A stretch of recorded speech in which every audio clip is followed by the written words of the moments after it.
What I've done is write out a sort of condensed biography of all of them. You know, the usual stuff, date of birth, where they were born, where they died. So she's talking about the research that they have done on the authors that are going to be part of the quiz, and she's handing over the papers. But very soon she just gives up, and he apologizes, but basically she's challenging him. So, should I carry on wasting my breath, or do you want to say something? And at this point, Tommy agrees that they must talk, and she says, you know, fine, good. Now, he's finding it very difficult to tell her that he's decided that he must not go on with the quiz. And this is interesting because he tries to soften the blow, and she changes a key word. Now, when the adjective changes here to describe the time they've had together, this suggests fun, enjoyable, pleasurable. This suggests so much more. She knows that she's changed. She's learnt a lot about herself and about the country. So please look at those two adjectives. They are important. And she does reflect, and she talks about changing. Now, if her father thinks she's changing, then she probably is. Her father's noticing. And what above all is changing in her is her relationship with black people. She's changed so much that everything that is familiar to her now seems wrong. And she talks about the fact that she's chatting with Samuel, and she says now she feels patronizing and superior. She's very aware that she's working in this master-servant relationship. Patronizing when you talk down to people as if they were children and you were the adult. She's very uncomfortable with this relationship now. And then she asks about Mr. M, and Tommy says, he's got no choice. I've decided, and that's the end of it. So I think we need to look at this. The idea of choice and the tone here, that's the end of it. Look at how firm he is.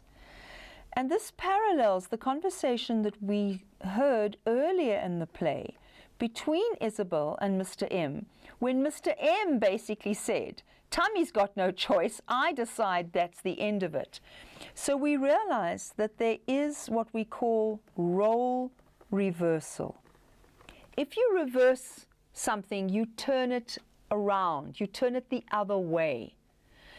And the roles have been reversed in that Mr. M was the authority figure, the parent figure, the person who made decisions. Now what we've got is Tommy saying, no, I make my own decisions. I make my own choices. So this is a very, very important sentence. He is no longer going to fulfill Mr. M's dreams and goals for him. He's going to have his own dreams and goals, and he's going to pursue them. So such an important sentence. But let's have a look at Isabel. Is she understanding any better what's going on? So do you think we can at least talk about it? Help me to understand, because to be absolutely honest with you, Tommy, I don't think I do. You're not the only one with the problem. What Mr. M had to say about the team and the whole idea made a hell of a lot of sense to me. You owe it to me, Tommy. A lot more than just my spare time is involved. So what she's basically saying is, okay, I get it that you're an activist now. How does that affect our relationship? I'm not understanding fully. His answer, talk about what? Don't you know what's going on?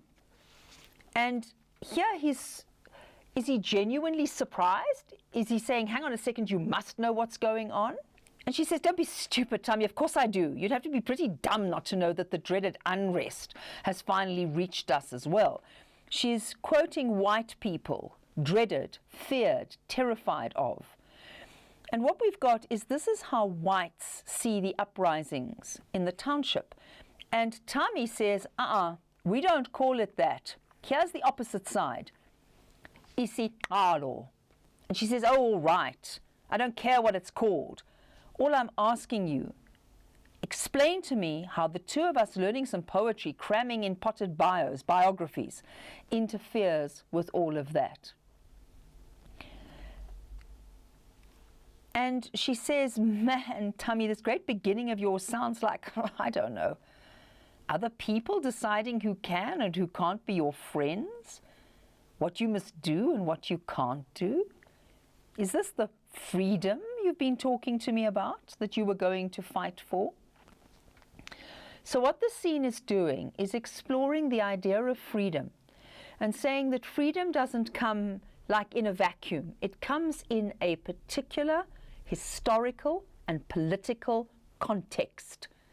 And what freedom means in one person's understanding might not be in another, and it's also about the historical context around what's going on. And then Mr. M arrives, and he says, Isabel was asking you how you managed to reconcile your desire for freedom with what the comrades are doing.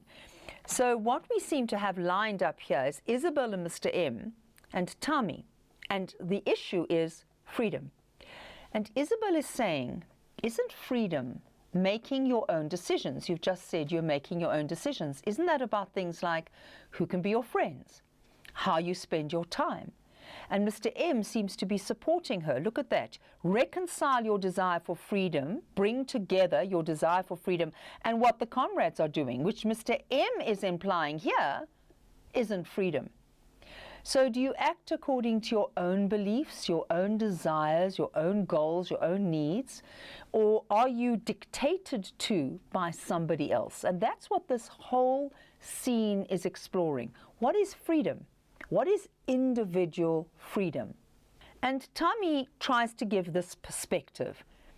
The comrades are imposing a discipline which our struggle needs at this point.